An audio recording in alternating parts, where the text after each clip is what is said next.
Salam sejahtera, terima kasih karena bersama dengan saya di Nazilin Unity Channel. Semalam kecoh di dalam parlimen apabila anak Rafizi diserang tanpa belas kasihan.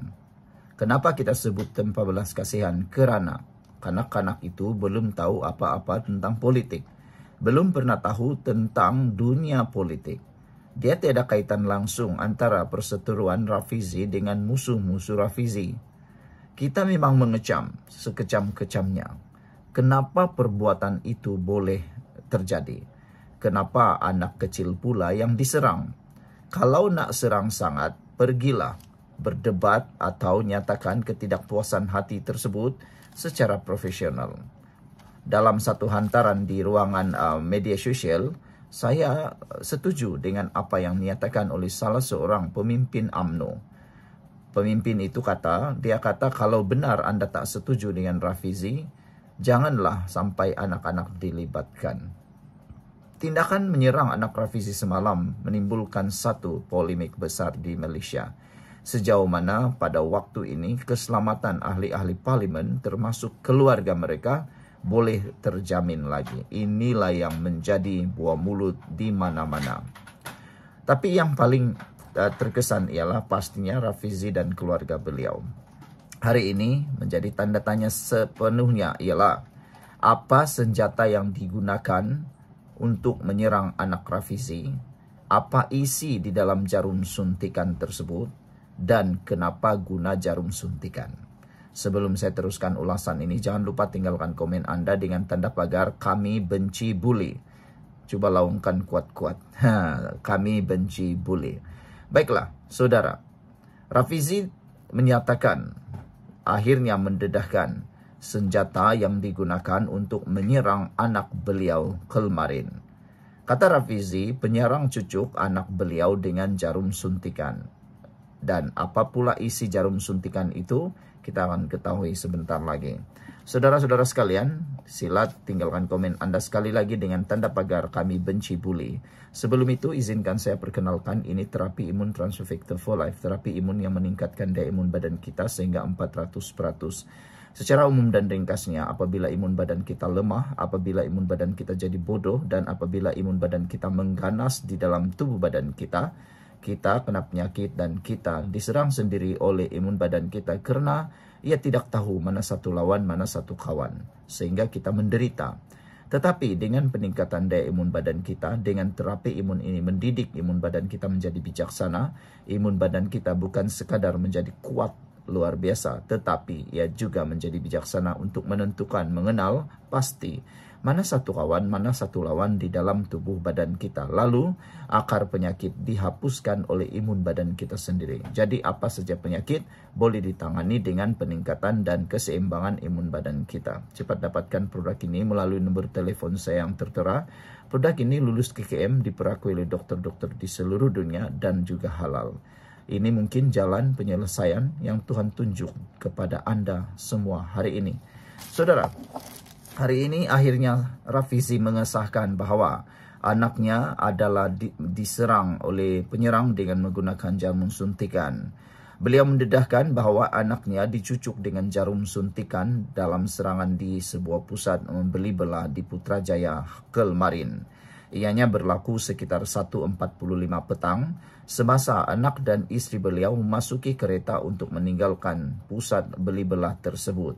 Namun demikian, secara tiba-tiba seorang lelaki mengheret anak beliau dengan mencucuknya dengan jarum suntikan.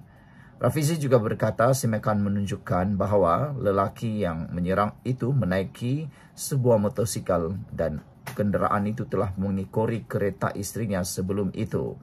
Saudara-saudara sekalian, apa yang paling mengejutkan kita ialah apa yang sebenarnya diisi di dalam jarum suntikan itu. Kita berdoa dan kita berharap tiadalah perkara-perkara yang lebih serius, yang lebih parah yang akan berlaku kepada anak Rafizi. Kita berharap jarum suntikan itu tidak diisi dengan perkara-perkara yang memudaratkan. Dan kita berdoa supaya tindakan susulan akan dapat mengenal pasti, mengetahui siapa yang akan siapa yang bersalah itu. Salah satu komen dalam ruangan komen di Malaysia kini, dia kata, sila jawab PMX. Kita akan mencari apa jawapan dan komen respon Anwar Ibrahim, Perdana Menteri ke-10 atas isu ini. Sekian dulu untuk kali ini. Jangan lupa tinggalkan komen Anda. Bye-bye. Salam sejahtera, terima kasih karena bersama dengan saya di Nazilin Unity Channel. Ini adalah perkembangan terkini yang kita ketahui tentang kes kematian Zara Khairina. Satu demi satu pendedahan, satu demi satu kebenaran mula muncul yang selama ini ramai rakyat tak tahu. Himpunan Zara atau Solidariti Zara kita sokong, dan memang satu tindakan yang wajar bagi mendapatkan keadilan bagi kanak-kanak seperti ini. Tindakan solidariti adalah satu tindakan yang memperjuangkan hak serta kita nak tahu cerita kebenaran. Kalau bukan ada solidariti, saya yakin tidak akan ada keputusan dan penemuan-penemuan hebat seperti yang diketahui sekarang. Saudara-saudara sekalian, antara salah satu persoalan kontroversi dalam kes kematian Zara Khairina ini ialah tentang ketiadaan bedah siasat sebelum dikebumikan. Banyaklah spekulasi yang mula tular, banyaklah spekulasi yang mula bertebaran. Antaranya spekulasi konon takut nanti kedapatan kalau ada tangan-tangan gaib atau ada terlibat orang-orang VIP atau anak-anak VIP. Nampaknya isu itu mula makin lama makin terjawab. Hari ini didedahkan di dalam sinar harian menyatakan bahawa Ibu Zara Khairina tanda tangan dokumen tidak bedah siasat, kata pengarah JSJ. Diharapkan jawapan kepada persoalan ini ataupun kenyataan ini, berita ini, laporan ini dapat menjawab kenapa Zara Khairina tidak dibedah seawal-awalnya sebelum dikebumikan. Semakan polis mendapati Ibu Zara Khairina menandatangani dokumen hospital akuan enggan bedah siasat mayat atas kemahuan sendiri yang turut disahkan oleh doktor patologi dan pegawai penyiasat terbabit pada peringkat awal. Jadi maknanya keinginan Ibu Zara Khairina sendiri menandatangani dokumen hospital akuan enggan bedah siasat mayat atas kemahuan sendiri mungkin menyebabkan tidak dibuat bedah siasat yang awal sebelum dikebumikan. Sebelum kita teruskan ulasan ini, jangan lupa tinggalkan komen Anda dengan tanda pagar kami sayang Khairina. Sebelum itu, saya perkenalkan dulu kepada Anda semua, ini terapi imun transfer factor folate, terapi imun yang meningkatkan daya imun badan kita sehingga 400%. Secara umum dan ringkasnya, kita kena penyakit karena imun badan kita yang lemah. Apabila imun badan kita jadi lemah dan tidak berdaya lagi dan bodoh, imun badan kita tidak menyembuhkan kita daripada penyakit, tidak melawan penyakit dan tidak dapat menghapuskan penyakit dari dalam tubuh badan kita. Tetapi apabila imun badan kita bertindak kuat, gagah, perkasa dan diajar menjadi bijaksana, dia mengenal mana satu lawan, mana satu kawan dalam tubuh badan kita. Imun badan kita lah yang menghancurkan dan menghapuskan semua jenis penyakit yang ada dalam tubuh badan kita. Dapatkan produk ini melalui nombor telefon saya yang tertera.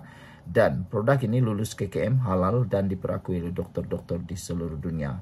Saudara, mungkin ini jawapan kepada persoalan penyakit Anda selama ini yang Tuhan tunjuk kepada Anda. Saudara-saudara sekalian, disahkan bahawa semakan polis mendapati Ibu Zara Khairina menandatangani dokumen hospital akuan enggan bedah siasat mayat atas kemahuan sendiri. Semua ini turut disahkan oleh doktor patologi dan pegawai penyiasat terbabit pada peringkat awal. Semakan ini mendapati bahawa ibu tersebut menandatangani akuan tersebut. Pengarah Jabatan Siasatan Jenayah JSJ Bukit Aman, Datuk M. Kumar S. Mutuvulu, walaupun ada permohonan keluarga untuk tidak menjalankan bedah siasat, undang-undang memberi kuasa kepada pegawai penyiasat untuk memohon prosedur itu sekiranya terdapat keraguan terhadap punca kematian. Ada orang yang mula mengambil kesempatan cuba-cuba untuk menyalahkan Ibu Zara pula. Sebenarnya, Dari sudut seorang ibu pada waktu kejadian, siapalah yang mahu anak kita dibedahkan? Bayangkanlah dengan keadaan azabnya, begitu keadaannya. Anda pula dalam keadaan yang sangat duka.